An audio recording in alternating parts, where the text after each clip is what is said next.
Hamisi Kigundu ebintu byazimba biyimirizibwe.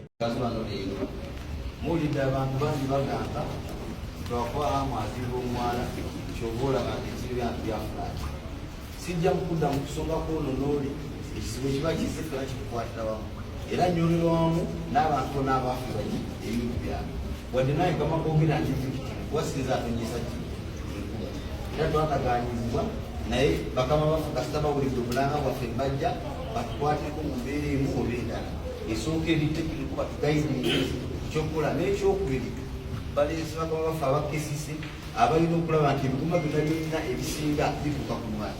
Twali mu sinaali ezimu ze twalina ti amazzi agasinga agava waggulu nga tegannatuuka na ku Mwala gagenda mu bizimbira by'essimu.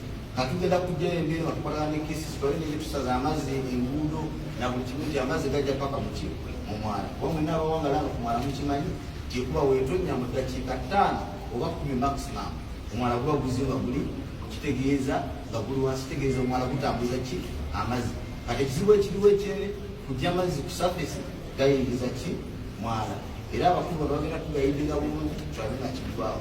Naye bakama baffe bano engeri gye bali wano kati nange nfunye amaanyi bajja tukwata kuba ku bo ekimu kikola ki kisoboka naye nga hamusi apenyesa ki eyo Mwala twabugaziya okusooka Mwala gwali mu mita 6 netugaziya netufuga gwa mita 12 guno Mwala twakuprojectinga mu nkola yagwo n'obugazi bwagwo nga gujja twala amazzi ng'olabye n'enkuba embo katula emyaka 5 n'ensanvu okuva ki okuva kati kati onogo tukola bulungi naye tubali kusaba tukwatire wamu mutuzeemu amaanyi Uganda era okukola kyokulaakulanya kuba mulimu gwaffe ate obuvunaanyizibwa waffe nga bannayuganda okulaakulanya Uganda tugenda kulinda abazungu oba bagwira bajje bakole ki batukuŋŋanya bino byona bitukola nti social economic transformation omulamu Munnayuganda munnammwe ng'avudde okukola ebintu nga nazimba ekisaawe kuba tusaba tukwatagane wamu twewagire kuba basengase tebasobola ozijjawo ba ne banyiga ngaamu kati nanyiga nazitwala ebungiriza nasigala nga mugagga ne wano ng'akoze eki muze bantu abavuzi bannayuganda bannammwe amaanyi basigale wano balebe bakulaakulanya ki isi ebyo byebigambo ebyogeddwa omukulu amanyiddwa nga Hamisi Kigundu oba muyite Hamu nga abangi we bamuyita oluvannyuma lw'akasiriikiriro ku njega eyatuuka ku bannakampala naddala abasuubuzi abakolera mu bizimbe ebyenjawulo amazzi bwe gayanjaala okkakkana ng'emmaali ya buwumbi na buwumbi efudde ne sekufa yenna. Olunaku olwaleero omukulu Hamu bw'ayogeddeko eri bannamawulire ono abadde awerekeddwako oba mukadde ke kamu abadde ne Prime Minister Honorable Nabbanja era ng'agambye nti wakati ng'abasuubuzi mugamba nti mwafiiriddwa nti naye yafiiriddwa era bagamba nti ye si yatonyesa enkuba wakati mu byonna ebyabaddewo wabula agamba nti Omwala baagugaziya n'ebintu byazze buzinga bwe bityo mumuwulidde sijja baddiramu bino bigenda okutuukawo olunaku olwaleero nga just olunaku luwera buwezi lulamba okuva omuloodi w'ekibuga Erias Lukwago bwe yakubye emmeeza ne Sekukuba yenna n'agamba nti Hamu buli kyonna kyazimbe kisaana kumenyebwa bumenyebwa naddala ku Mwala n'okubeera nti buli kimu kiddamu okutereezebwa. Ku vidiyo eno tovaako ensonga z'Omwala zigaziye n'okusinga bwe kibadde kisuubirwa. Sooka owulirize. Yo nga terina buyinza busalawo ku nsonga eyo babadde bajja gichallenge mwatudde mu holo ne mutuula n'abasuubuzi ne musalawo ebyo naye olukiiko lulina obuyinza ye kansa egenda kutuula kati essaawa zino 8 zekwogera oluva wano nyambuka waggulu mu kyembazi mu kanso era bino byentwalayo okusaba bakansa nti musituke leero mwegaganule muyise resolution ku mbeera eno yabaddewo mugambe nti ekimala enough is enough.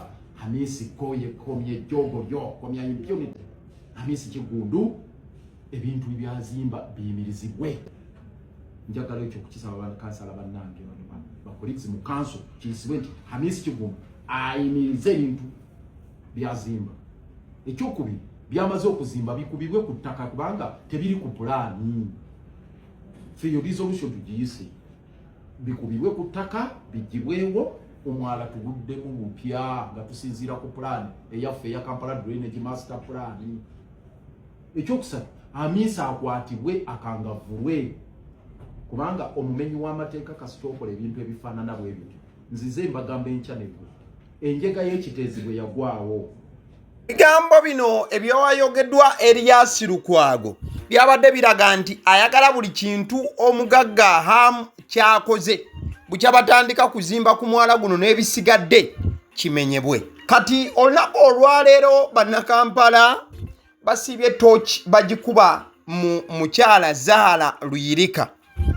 Si ye yekka wamu ne bakansalas aba NUP ab'enjawulo nga bano babagamba nti engeri gye kiri nti baali ba opposition baali tebagwanidde ne sekugwanira yenna yadde eddakiika emu okutuula mu lukiiko ne bayisa ebiteeso ebyali bikkiriza Ham okuzimba ku mwala guno oba okugukulaakulanya newankubadde ng'oluvannyuma President Museveni yavaayo n'awandiika ebbaluwa eya executive order eyali ewa obuyinza obwenkomeredde eri Ham okukulaakulanya omwala nga bwe kyali kiwandiikiddwa mu bbaluwa. Kati olunaku olwaleero ekisiibye ekikubaganyizibwako empawa wonna kyekyokubeera nti KCC ng'ennaku z'omwezi 8 oba olukiiko lwa kanso lw'owulira Erias Lukwago ayogerako ng'ennaku z'omwezi 8 April omwaka guno KCC olukiiko lwatuula. Olukiiko luno lwali lukubirizibwa omukyala Zahara Luyirika. Wabula ebyalulimu bye njagala tuyitemu okusinziira ku bbaluwa zino, then bwe tumaliriza tugenda wa David Lewis Rubongoya nga nnyonnyola ku byebbaluwa bino. In fact nga tetunnagenda wa David Lewis Rubongoya, Leader of Opposition Joel Ssenyonyi yavaayo n'agamba abantu abaali bawaayiriza oba abaali basonga olunwe mu bakansalas ba NUP okuli ne speaker waabwe Zahara Luyirika n'abasigadde nti at least baveeyo no evidence eraga nti Zahara Luyirika ne banne baali benyigidde mu nsonga z'okuwaayo omwala guno oba mu mbeera ya corruption n'ebiringa ebyo. Obwikyo okuva olwo Joel Ssenyonyi we yagamba bw'atyo tewali muntu n'omu yavuddeyo na bujulizi. Kati kyetuba tukola tugende mu bbaluwa zino. Kati ebbaluwa eno oba olukiiko luno lugenda okutuula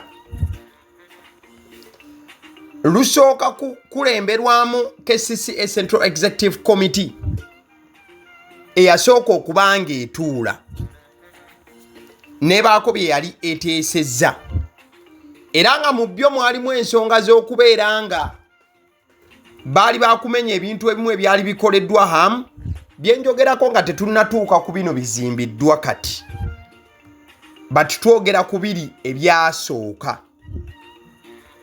Kati tugenda okujja mu meeting eno zino ze zimu ku minutes oba ebyateesebwako era nga meeting eno yalimu aba NUP abawererako ddala. Yensonga lwaki babatadde nnyo ku kaliya wangi, yensonga lwaki babatadde ku kaliya. Katugende bwe tuti mu byateesebwako mu lukiiko luno. Omukulu amanyiddwa nga Mr. Mosh ku bbaluwa zino nga bwe zaali zifaanana yaleeta proposal n'agamba nti KCC should consider the modern ways of construction and covering of drainages. Mu bye yali ateesa yali annyonnyola nti kyali kigwanidde KCC okuleeta embeera empya ey'okulaba nti bakulaakulanya emyala egy'enjawulo bw'oba nga weetegereza era nga bakansalas abalala omwali Lilian Nakakande ono naye nga wa NUP wamu n'omukulu Boniface Bukenya wa NUP kuva side z'e Kawempe bayogera ku mbeera y'okubeera nga weetaagawo embeera y'okukola okuzimba ku myala ey'ekikugu tinga bwe kiri mu nsi endala nga zi Netherlands era yagamba nti waliyo established boba bagamba nti waliyo established recycling plants era nga ezimu ziinako ne apartment buildings waggulu waazo nga boogera ku mbeera y'okubeera nti musobola okuzimba ku mwala wansi ne gubanga ebintu bikolebwa n'ebisigadde nga bitambula wabula nga waggulu waliwo ebizimbe. Omukulu Mikdad Muganga ono nga wa FDC era nga akiikira abantu b'e Kawempe ku kanso yannyonnyola kanso nti embeera y'okuzimba emyala nga gyasamye oba egy'enkola enkadde yagamba nti it was a primitive mode of construction and stated that open drainages needed to be phased out because they encouraged people to litter. So omukulu ye Mikdad Muganga mu kuwagira ekiteeso ekyali kiddako ekyokukkiriza hamu okubanga atandika okukola ebyokudevelopinga omwala gw'e Nakivubo. Mikdad Muganga owa FDC okuva e Kawempe yagamba nti wetuleka emyala nga gyasamye nga tegizimbiddwako kino kyongera okuleetera abantu ba bulijjo okuyiwaayiwa kasasiro mu myala gino. Era ayina we yagambira n'agamba nti the open ones are not smart and they are not beautiful. Oye Mikdad Muganga wa FDC kansala ye yagamba nti emyala gino egibeera gyasamye tegibeera mirungi era tegirabika bulungi. Era mu kyo wano we yagambira n'ogamba nti KCC epartneringe ne ba investors abali ku ground. Credible and able local investors to develop and upgrade drainages. Ebyo byonna biteesebwa Mikdad Muganga ng'agamba mu meeting ene yatuula ng'agamba nti kigwanidde nnyo KCC ekwatagane ne ba investor abaffe abaawano basobole okubeera nga emyala bagikulaakulanya era nga ekirowoozo ekyo kyasapootingibwa oba kyasembebwa Enjo Kwagala ono kansala wa NUP e Kawempe. Era waliwo resolution eyayisibwa nga bagamba nti the option of moving away from traditional methods of constructing open drainages and take up regulated modern methods of drainage construction, prioritizing covering and beautification to combat the persistent problem of flooding. Nga boogera ku nsonga y'okubeera nti bava ku nkola eri enkadde y'emyala ey'okuzimba emyala egyasamye kati tibagende ku y'ekizungu. The resolution also obliged KCCA to partner with credible and able local investors within the respective areas to develop. Kati wano bayogera ku nsonga y'okubeera nga bagenda kukkiriza ba investor abaliroko nti buli kitundu ekirimu investor aliwo bamukkiriza okubeera nga akulaakulanya emyala egirimu mu ngeri eri modern. Era wano bakitunuuliza nnyo ky'okubeera nti gavumenti tekyalina nsimbi oba nti ssente eziva mu gavumenti zitandise okukeewa. Wangi bino byonna byali mu bbaluwa oba biri mu bbaluwa ezaateesebwako ebyateesebwako mu kanso Zahara Luyirika gye yali akulembedde. Bakansala mukadde ke kamu basazaamu ebiteeso ebyali bivudde mu SEC. Wenjogera ku SEC ke kakiiko akafuzi aka KCC. Akakiiko ako kalina bye kaali kateesezzaako okusookera ddala. Akakiiko ako akawaggulu kalina bye kaali kateesezzaako. Kati bano bagenda okujja mu meeting eno nga bakansala baali bakubaganya mpakuwa ku byakakiiko kalina okubeerako bye bakyusa. Era nga mu kakiiko kaali kasazeewo nti omukulu Rusa baali bakubeera nti bamutwala mu kakiiko akavunaano ba disciplinary committee abeeko engeri gy'avunaanibwa. Rusa yali actinga nga idi ebiseera ebyo. Wabula omukulu Alan Mwesige yagamba nti ekyokubeera ng'ono akangavvulwa ne ba ofisa abalala abali technical nti kyali tekijja kubanga kiraga kifaananyi kirungi era nti kyali tekijja kubanga kikola amakulu.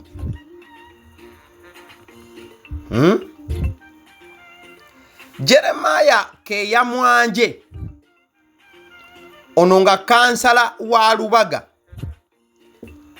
era nga ali ku kadi ya NUP. Francis Mbazira NUP naye wa Kampala Central wamu ne Innocent Tegusulwa wa NUP Nakawa n'abalala.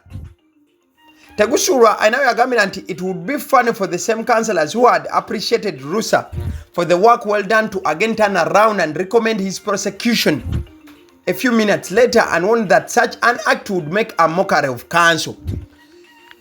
Bano bagaana okukangavula omukulu Rusa nga bagamba nti baali bamusiimyeko kati bwe bakyusa ne bagendera ku KCC bye yali esazeewo baali bajja kulabikanga abajjoko baba nakatemba. The council resolved to reject the recommendation on demolishing the alleged illegal structures constructed over the Jugla drainage channel with immediate effect. It also rejected Seke's recommendation placing a moratorium on all processes of KCCA, giving out land titles to individual developers on drainage corridors and wetlands in Kampala, in essence allowing for investors like HAM to continue with their projects on Nakivubo. Jebyakira bakansalazi bakkiriza nti bakugaana ekirowoozo ekyali kiteesebwako SEC ekyokugenda nga bamenya ebizimbe bye baali basuubira nti byazimbibwa ku mwalo ogwo ogwa Jugula n'ebintu ebirala mu nkola eyo, n'okubeera nti bagaana okutandika okugaba ebyapa nga babiwa abantu abazimba ku myalo egy'enjawulo. Bakansala ekyo bakisimbire kuuli. Waliwo emisango egyali gigenda okuteekebwa ku HAM n'okumukwata olw'okuzimba ku mwala gwa Jugula channel. Bakansala bwe baali bateesa mu mpapula zino ekyo baakigaana ne bagamba HAM takwatibwa era tabaako kintu na kimu kimuteekebwako. The council also rejected the recommendation on directing the KCCA Physical Planning Committee and Building Committee to stop any further processes of approving HAM Enterprises Limited over the Jugla drainage channel. The council also rejected the recommendation to reprimand and bring disciplinary action against Rusa and other technical officers. Bakansala still abaatuula baagaana ekyo ekyali kisaliddwawo SEC ya KCC nti baali baagala KCCA Physical Planning Committee oba akakiiko ka KCC ak'ebyenzimba kayimirize HAM okubaako ekintu kyonna kyaddamu okukola ku mwala gwa Jugula ogwo gwa Jugula mu layini efaananako bwetu.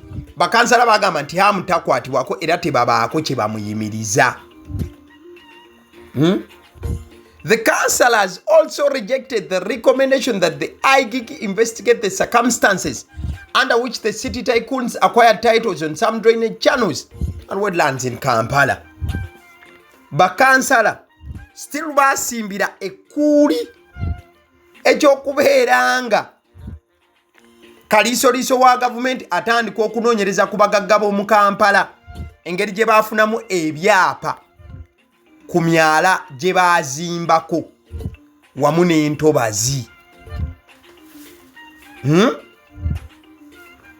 These recommendations by members of the opposition seeking the IGIG to investigate alleged fraud in the way public properties were being given out to private individuals are perhaps what Councillor James Mubiru had talked about at the beginning of the meeting when he warned his colleagues against allowing tycoons to sweet talk them to allow illegalities. Kati muna NUP Councillor James Mubiru olukiiko luno eruba lutandika ye yabalabulirawo n'abagamba obuteekwenyakwenya n'abagagga n'okuba nti basalawo in favor ey'abagagga ne batatunuulira ku sayidi y'abantu mu layini efaananako bw'etyo.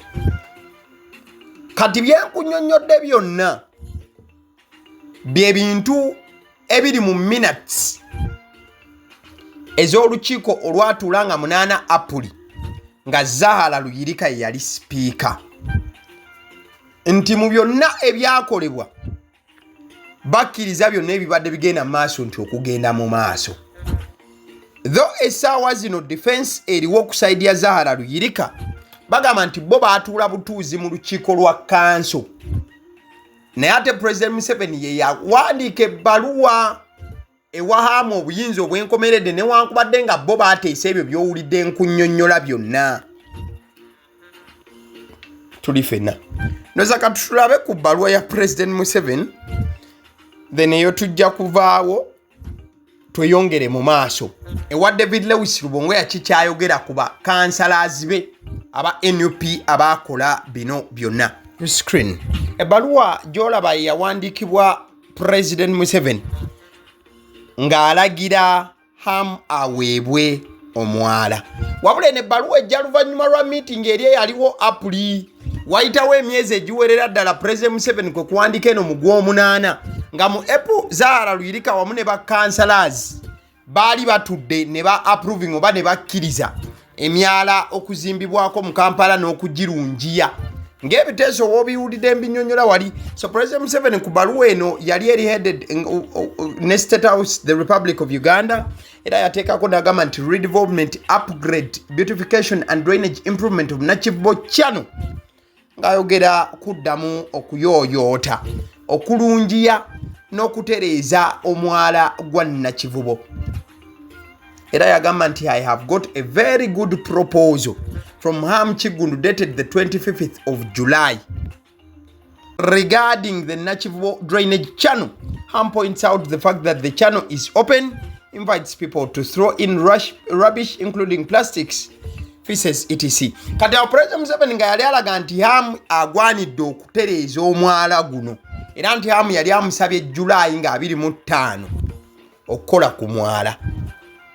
Kati Erias Lukwago yawandiikira David Lewis Rubongoya ebbaluwa ng'amunnyonnyola ku meeting bakansalazi be gye baali batuddemu. David Lewis Rubongoya olwaleero ayogedde ku bbaluwa eyamuwandiikirwa Erias Lukwago ng'omuloodi w'ekibuga.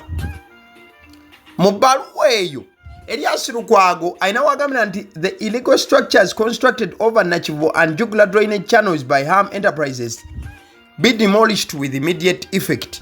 Yebyo ebimu ku bye yali asabye mu meeting ya Seeke oba ebyali mu meeting ya Seeke eyatuulanga 3 April katade 8 akakiiko oba bakansala ne batuula ne bakyusa ebyo. Kati Erias Lukwago mu bbaluwa ye enaamaliriza ng'agamba David Lewis Rubongoya, the purpose of the communication therefore is to seek audience with you to thrash out these issues as members of the opposition since majority of the councillors subscribe to National Unity Platform. Kati Erias Lukwago bwaweereza David Lewis Rubongoya ebbaluwa eno yamugamba nti nsaba tusisinkane tubeeko ne meeting okuwuliza okuva sayidi eyo olw'ensonga bakansalazi ba NUP be basinga omungi ku kanso ate nga bano be bamu ku babadde abasaale okujengulula akakiiko akafuzi aka KCC bye kaali kataddewo. Jukira akakiiko akafuzi kaaliko kaagala kuyimiriza Hamu kukola byonna byakola, in fact n'okusiba Hamu yennyini wamu ne entities ze oba n'ebizimbe ebimu okumenyebwa. Kati akakiiko akakulirwa Zahara Luyirika ye Lord Mayor ke yali yeemulugunyaako era nga gamba David Lewis Rubongoya tusisinkane. Ka Rubongoya olunaku olwaleero akyadde ku NBS TV era ensonga zonna azoogeddeko ku bakansalazi ba NUP abakola bye baakola. David Lewis Rubongoya agambibwa ati while we think that the city councillors should have done more consultations, I don't think anybody believes a mere resolution of councillors can lead to the giving away of land.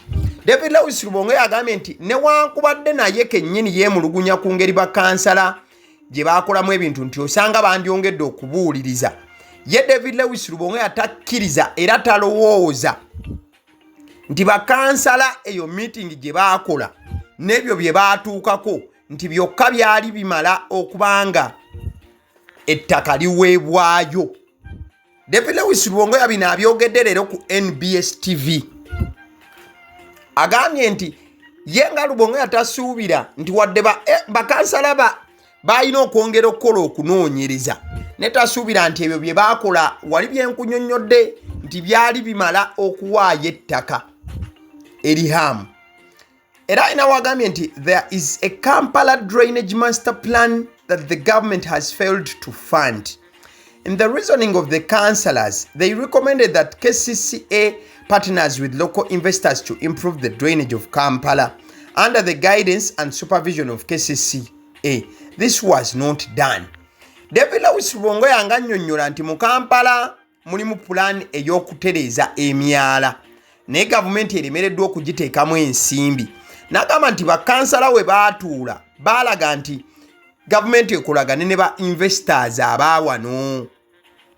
David Lewis Rubongoya n'agamba nti naye ate kino tekyakolebwa. David Lewis Rubongoya abadde ayogera ku lukiiko Zahara Luyirika lwe yakubiriza olwalimu bakansalazi. Ka David Lewis Rubongoya leero abadde ateesa ku byonna bye baatuukako nga bakansala. Wano agambye we told our councillors that they should have done more consultations. We first got to know about the matter of Nakivubo channel when the Lord Mayor wrote to us, but it was too late. David Lewis Rubongoya leero annyonnyodde n'agamba nti bagamba bakansalazi baabwe abo bayogera ku Zahara Luyirika n'abalala bonna nga wemba kunnyonnyodde nti baalina okwongera okukola okunoonyereza. David Lewis Rubongoya agambye nti amazima gali nti Bob okutegeera ku by'abakansala bye bayogerako n'eby'omwala gwa Nakivubo babimanyira ku Lord Mayor Elias Lukwago ebbaluwa gye yawandiikira Rubongoya nti ebbaluwa eyo yereetera Rubongoya okumanya ku by'omwala ne bakansala bye baali bateesezza. Ne bo ng'aba NUP ne Rubongoya yennyini yali tamanyi nti Zahara Luyirika ne bakansalazi abasigadde ebyo bye baali bateesezza. Wabula agambye nti Lord Mayor ebbaluwa yagiwandiika obudde bugenze. It was too late. David Lewis Rubongoya still ng'ali ku NBS TV olwaleero amaliza nga agamba nti I don't think that any Ugandan believes that councillors can sit in council and give away even one plot of land in Kampala. Nti newankubadde bakansala ba NUP baatuula ne bakola biri byonna by'owulidde bye baasalawo. David Lewis Rubongoya agambye nti nze nga ssaabawandiisi wa NUP sikkiriza oba sisuubira nti waliwo munnayuganda asobola okukikkiriza nti bakansala basobola okutuula obutuuzi mu kanso yaabwe ne bawaayo ettaka ne weeba puloti emu bweti mu Kampala. Ekitegeza nti David Lewis Rubongoya abadde ayogera ku ky'okusuubiriza nti newankubadde bakansala bano baatuula ne batuuka ku nzikiriziganya z'ebyo byonna bye bakkiriziganyaako ye takikkiriza nti okuweebwayo kw'omwala gwe Nakivubo hamu atandika okugukolako nti Zahara Luyirika ne banne bye baateesaako mu kanso nti bye byaleetera ekyo okubaawo. Obwanga bwonna busimbye oba butunuuliziddwa ku sayidi eri ey'okubeera nti President Museveni wadde nga bakansala baali batudde ate oluvannyuma awandiika ebbaluwa. I think awo tuveewo tugende wa His Excellency Bobi Wine. Olunaku olwaleero lubadde lunaku lwa njawulo.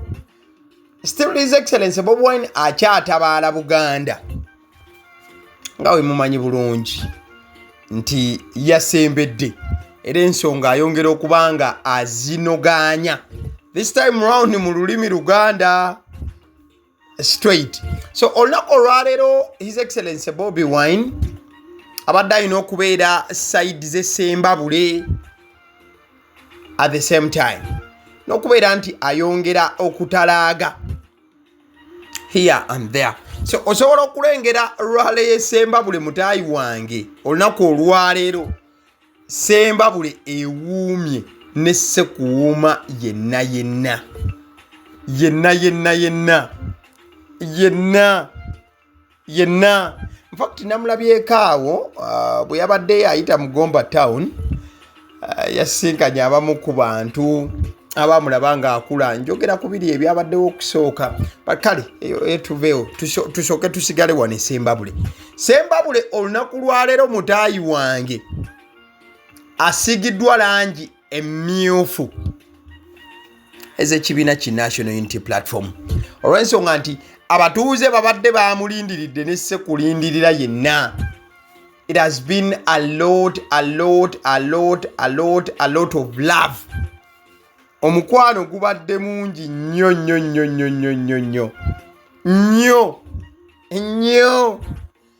In fact, olunaku oyo nno ye mwana muwala amanyiddwa nga Nina Rose. Mumanyi bulungi nti side eyo agala kubanga yesimbawo nga woman MP owa side eyo oba MP omukyala. Kadi ya NUP yagifuna dda. So rale esookedde ddala olunaku olwaleero ebadde Sembabule. Yes, Sembabule we wabadde rale ya the National Unity Platform, but a lot of abaffe abayayi babinusa amasejjero olunaku olwaleero. N'abasirikale bano tebabuzeewo obwedda abantu nga badigidde babatunuulidde babeegesa amaaso awo faster osobola okulaba a lot of love. Laba bannamukadde agambye bannange Bobi Wine nange tompitako Bobi Wine. That was Sembabule for you. Osobola okulengera omukyala Bobi engeri gy'abadde yanekaanekanya olunaku olwaleero kagomesa ako akalanje ye ya bbululu omulengedde Elias Luyimbazi Nalukoola wano omukulu His Excellency Bobi Wine nga bawuliziganyamuko n'abamu ku bakulembeze aba the National Unity Platform. Omukyalo oyo mumutegeera bulungi, Dr. Ndiwalana. So osobola okulengera the crowd. It has been a lot of happiness. Eriyawe waali mu magezi osobola okuba nti omulengera awo. Nkugambye obwedda buli we bayita happiness abantu karedi ko bakategedde ne sekutegeera yenna. N'abatakambadde obwedda bayina at least ebifaananyi obanga balina ebipande. Eno nno ebadde Sembabule. Statement ebadde y'amaanyi nnyo. Omukulu gy'ataddewo engeri gye kibadde nti Sembabule yeemanyiddwa nti waliwo abaayi abagibeeramu era abagifufugaza ne sekufufugaza yenna. Bobi Wine atuuseyo olutambi n'alukyusa enzingulula. In fact bw'avudde e Sembabule akadde kabadde kakubanga twolekera emiteete bagita Miteete grounds wano Mawogola County South. Era we wabadde rale ey'okubiri naye sooka olengere abaana engeri gye babadde bateeseteeseemu nti abantu babadde bangi naye babadde sebo bataddemu akalayini omukulu wagenda okuyita era babadde batuusa babadde bali awo ng'omukulu asembedde atandika okuba nti atalaaga okubeera nti abantu ba Mawogola County South ababuulira enjiri ey'enkyukakyuka era ng'olubadde okumaliriza ate abadde alina okwolekera eryantonde ye wabadde walina okubeera rale esemberayo ddala mu bufu ofaananako bwetyo. In fact eryantonde babadde ku Kaliro grounds. Yes, era waddeyo revolutionary message eri abantu bonna oba obubaka obw'enkyukakyuka. Era mukadde kamu olunaku olwaleero omukulu amaliriza nga abagamba nti ekintu ekirina okukolebwa mikwano kiri kimu kye mutalina kubanga mwerabira kyekyokubeera nti umbrella gy'olina okuba nti otiikinga. Era abantu beena abagambye nti balina okulaba nga enkyukakyuka bagisabira ddala ne ssekusaba yenna. In fact wabaddewo posite ne badde egamba nti they consider this district as their colony but we call it home and we are here. Abaana badde bagamba nti waliwo abalowooza nti Sembabule yaabwe n'eryantonde n'ebisigadde wabula bo bagamba nti gali maka gaabwe era mu mbeera yonna babagala oba tebaagala balina okuba nti balonda the National Unity Platform and that is none other than NUP gye twogerako. So it has been a lot of happiness. Ngezezaako okuba nga nkukuŋŋaanyiza ebifaananyi byonna ng'olunaku we lutambudde. Omulengedde muzeeyi wakazi mu kanzu yabadde yatudde dda wali ayayimidde dda ku kkubo ng'alindiridde essanyu bantu we bakubye eriiso ku mukulu His Excellency Bobi Wine. Kale awo nno tujja kubanga tuvaawo one of these stories eziri very serious naye ng'ebintu bya ddala. Omukyalo oyo gw'olaba ku screen ye minisita w'ebyobulamu mu ggwanga. Wabaddewo embeera eyabadde yeewuunyisa nnyo mu disitulikiti y'Entuŋŋamo. Abaana abasukka 1,000 abayizi we baweereddwa baweereddwa empeke, wabula empeke babawadde nkyamu. Nga omanyi bino bye baleeta empeke okudiwaaminga abaana, babawadde empeke za bulwadde obumanyiddwa nga seizure. I think obulwadde obwo ebeera condition ebeera nga abantu abagwa ensimbu, abantu abo balina ekintu ekyo ekibatomera, n'aluma olulimi oba n'aluma amannyo n'akola ki. Kati abaana b'amasomero babaleetedde empeke eza deworming. Mu kifo ky'obbawa empeke za deworming ate babawaddemu mpeke za bulwadde obwo. Kati olunaku olwaleero ng'ennaku z'omwezi 4 Novemba omwaka 2025, Ministry y'ebyobulamu efulumiza ekiwandiiko ku mbeera eno. Ministry of Health response on deworming incident in the Ntungamo district. The Ministry of Health informs the public of an unfortunate incident that occurred on the Thursday 30th October 2025 during the ongoing integrated childhood days in Ntungamo district, where a health team unintentionally administered phenobarbital instead of albendazole to a group of school children during a deworming exercise. The ICHDs are a key of Ministry of Health program conducted every year in April and October aimed at delivering packaging of essential health services. Findings indicate that the team mistakenly administered a medicine called phenobarbital, which is used as anticonvulsant to control epileptic seizures, instead of albendazole, which is used for deworming. The error resulted from a mix-up of medicine tins, leading the accidental selection of the wrong medicine. The known side effects of phenobarbital are sleepiness, vomiting, drowsiness, headache, dizziness, slow speech, and constipation. As a result, 100 children developed symptoms of drowsiness and were immediately evacuated for medical attention at Itojo General Hospital, Rashamere Health Center, and Rubari Health Center. All affected children received prompt medical care, were stabilized and discharged. A comprehensive investigation has been instituted to establish the circumstances that led to this incident or unfortunate incident. The health workers and supporter staff involved in this gross error will be held accountable, and appropriate disciplinary and corrective actions be taken immediately. The Ministry of Health deeply regrets this incident and extends heartfelt apologies to all affected children, parents, and families. The safety and well-being of all Ugandans, especially children, remain our top priority.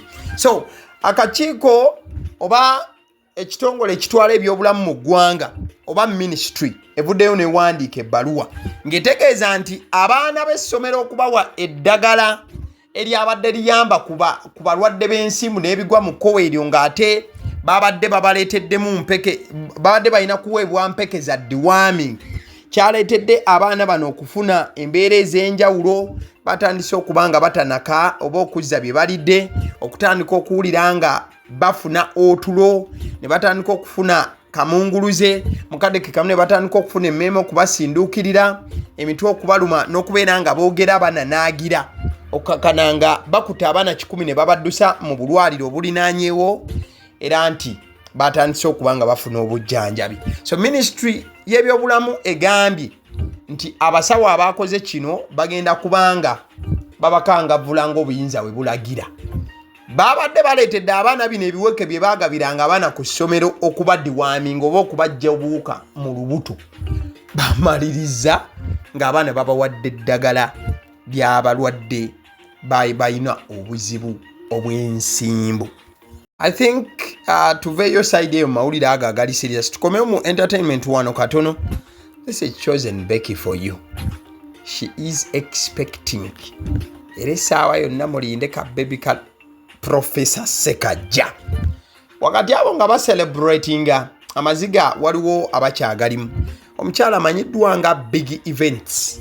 Awo olaba obutimba yabadde mu mmotoka ya komera ng'atwalibwa luzira oluvannyuma lw'okuba nti abanjibwa era bamusibye lwa bbanja lya bukadde 7,587 era nga bamusindise eruzira amaleyo emyezi 6 olw'ebbanja lino erimubanjibwa. Promoter bigi mukwano nnyo gwa Chameleone era yategekako ko ekivulu kya Chameleone abatamumanyi yogwe bayita big events. Mukazi wattu ebivulu wano we byamutuusiza nti bambi yeewola akasente kubaako ebivulu byamaliriza here and there kasente ne kalabika okuba nti kazitooyemu. Omukyalo ono big events amanya g'amatuufu ye mutakubwa Mariam era sente yali azeewoze ku tumusime David Amoti. Ono yasindise abawanvu n'abampi ne babaako we bamusanze ne bamukaba kakana mu kooti mukazi wattu. Nze Zahara Komucha wa Nyondo wa Kooti. Increase on your voice. Nze Zahara Komucha wa Nyondo wa Kooti nga omukyala Miriam mutakubwa tumukutte nga abanjibwa $1,750,000. Omukyala ono amubanja ye mwami Tumusime David Amoti. So omukyala ono tumukutte tumusanzeeyo wansi nga ku hamu ne tumuleeta ku kooti. Bwe tumutuusiza ku kooti sente tazifunye, kooti neesalawo emusindikeko ku meere agenda agiralya ku sente ku kawunga. Agiralya ku sente za judgment creditor kubanga aziina ate abadde mwetefutefu okumusasulira. N'olwekyo batuuse mu kooti neesalawo Oweekitiibwa omulamuzi n'asalawo n'ayisa ekiwandiiko ekimusindika eruzira okugenda okusavinga emyezi 6 oba ng'asasudde sente ezimubanjibwa $1,587,587 ne kosti za Wanyondo songozi wulidde emyezi 6. So kiboneezi kyabadde kumusiba myezi 6 oba okusasula sente. Mukazi wa Katonda ng'obukadde 7 tabulina ne bamutwala era aliruzira wakumalayo emyezi 6. Ngambye tuli mu entertainment awo tuveewo. Mwana mulenzi amanyiddwa ng'omukunja Atasera mumujjukira mu kasaati ako bwe yakola video era nayambala n'essaati endala okwali Little Puzzle Lunnabe wamu ne Simon omunene w'ekibuga ng'abayita Sitaani. Oluvannyuma lw'okubanga Gayo no baamusamoninga ne bamuyita wali ekabalagala ku poliisi video yagyeditinze. Video gye yali asazeewo kubanga ateekayo yabisangudde n'ateekayo video empya eya Sitaani wuuyo. Kati biri ebisaatu bye yali ayambadde biki ebyaliko Little Puzzle Sitaani biki yabijjemu kati n'afulumya video ng'ataddemu Gayi asiize enviiri ng'eza Little Puzzle. Gayi yaawo ng'alaga akebera amabeere g'abakyala n'ebisigadde. Bati biri bye yali akoze ebyaliko ekifaananyi kya Little Puzzle naki ebyo yabisanguddewo yabijjeewo. Era video omukunja Atasera gye yali ategese gye baashuutinga ng'ayambadde amasaati okuli erya Little Puzzle na biki ezo video yazidropinze. Kati wabanga musajja Katonda abadde yasasula akasente ke bamufulumize video yabadde alina okusasula sente naladdemu akwate video endala eri yagiye ka sports katonotono tusiibule tuve wano. Mwana mulenzi amanyiddwa nga Granite Zaka omujjukira bulungi yakomawo e Bungereza. Ojja kujjukira we yava ku Arsenal n'agenda wali ku Bayer Leverkusen era ebintu ne babikola bulungi nnyo. Timu yali eduumirwa Xabi Alonso yavaayo kati ali wali ku Real Madrid. Mwana mulenzi ono amanyiddwa nga Granite Zaka alina performance ennungi ennyo. Era emipiira 7 egya Premier League egisembye omwana mulenzi ono gy'abadde azannya abadde avanga ku kisaawe nga y'omu ku ba midfielder abasinze buli match. Game gye yazannya ku Crystal Palace yavaawo nga alina 7.9 rating, Aston Villa 7.3, Nottingham Forest 8.2, Manchester United 7.0, Wolves 7.6, Chelsea 7.5. Nogwe asembyo zanyo gwa Everton yabadde man of the match ne 8.6. Oyo kapitano Granite Zaka. In fact newe yatuuka wano sebo abasajja ku Sunderland bamuwa ekiwero. Ye captain wa timu ya Sunderland. Granite Zaka omunjukira ne kwase no still yali akwata ekikome ekyo. But ekibuuzo kijja kubeera kimu olunaku olwaleero. Gwokusinganga bw'olaba ensonga ne bw'olowooza olowooza nti essaawa zino mu Premier League Granit Xhaka ye midfielder asinga oba omu ku basinga kuba n'ensonga yo. Awo ndowooza tuveewo tumalirize ne fixture y'abannaffe aba Arsenal. Arsenal bw'anaava mu international break bwe pa. Jukira international break wabulayo games 2 zokka. In fact yemu ya Champions League tujibala kubegena zanyibwa wamu ne Slavia Praga. So wabulayo game emu Arsenal jegendo zanya ne Sunderland kadwe maliza eine emipiira giri 5 jiddako. Wabulambulira osubira Arsenal gena funo obonero bumeka mipiira gine 5. Arsenal luva mu international break etandika ne Tottenham. Ompira oyo goguliyo Sunday nga 23. Bwe maliriza egena kuzanya Bayern Munich Champions League nga 26 November. Asatu ezanye Chelsea nga 3 December ezanye Brentford nga 6 December ezanye banafe aba Aston Villa. Emipiira ejo mipiira mikulu nnyo. Ate cha Champions League oyinza kiteekako kebbali nti tukyali mu bya table 1. Osobola okugirana ebintu ne bitagala wali maaso n'okigatta. But Champions League, Premier League wakati nga Arsenal atandise okwenyweza nga ine erisajja ekkambo ennyo Man City erimuvaako emabegaawo. What do you expect my brother? What do you expect my sister? Kiki ky'oyinza okuba nga osuubira nti Arsenal anafuna maximum points?